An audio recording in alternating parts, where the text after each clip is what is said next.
Hello friend, સ્વાગત છે તમારું મારા કિચનમાં। આજે આપણે બનાવીશું લીલી મકાઈના ઢોકળા।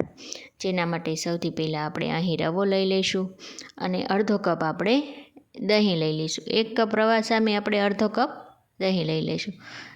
ત્યારબાદ તેને સરસ રીતે મિક્સ કરી આપણે તેમાં થોડું થોડું પાણી ઉમેરી આપણે મિક્સ કરતા જઈશું। આ રીતનું ઠીક એવું બેટર આપણે તૈયાર કરી લઈશું। તેને આપણે અડધી કલાક માટે આપણે રેસ્ટ આપી દઈશું। ત્યારબાદ આપણે તેમાં 1 કપ લીલી મકાઈ લઈ લઈશું અને 4 થી 5 લસણની કળી, 2 તીખા મરચાં અને 1 નાનો ટુકડો આદું લઈ લઈશું। આપણે આમાં તીખાશ આપણે લીલા મરચાંની જ ઉમેરવાની છે, લાલ મરચું ઉમેરવાનું નથી। ત્યારબાદ આપણું બેટર પણ સરસ રીતે બ્લેન્ડ થઈ ગયું છે। હવે આપણે તેને રવામાં ઉમેરી દઈશું।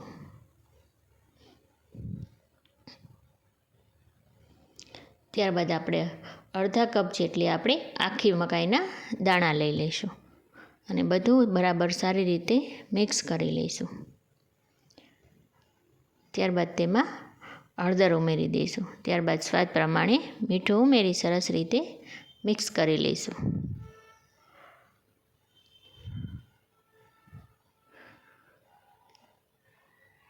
ત્યારબાદ આપણે તેમાં ઈનો આવે તે ઉમેરી દઈશું। ત્યારબાદ એમાં થોડું પાણી ઉમેરી આપણે સરસ રીતે ફેટી લઈશું। હવે આપણું ઢોકળાનું બેટર પણ સરસ રીતે તૈયાર થઈ ગયું છે। હવે આપણે એક થાળીમાં આપણે આ રીતે આપણે તેલ લગાવી લઈશું અને આપણે બેટર ઉમેરી દઈશું અને આપણે ઉપરથી તેમાં લાલ મરચું છાંટી દઈશું।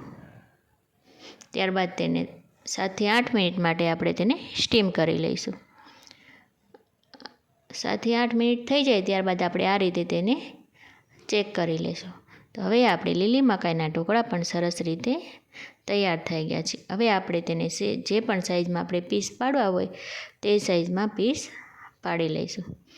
અને લાસ્ટમાં તમને મારો વિડીયો ગમે તો લાઈક કરો, શેર કરો અને મારી ચેનલને સબસ્ક્રાઈબ કરો। આમ પણ મારી ચેનલ હજી નવી જ છે એટલે મને જરૂરથી તમે સપોર્ટ કરજો। ત્યારબાદ આપણે ઢોકળાને વઘારી લઈશું। વઘાર માટે રાઈ, તલ અને મીઠા લીમડાના પાન અને 1 નંગ આપણે લીલું મરચું ઉમેરી આપણે ઉપરથી વઘાર આપણે આ રીતે પાથરી દઈશું। હવે આપણે તેને સર્વિંગ પ્લેટમાં આપણે કાઢી લઈશું। તો સરસ મજાના આપણા ઢોકળા બનીને તૈયાર છે।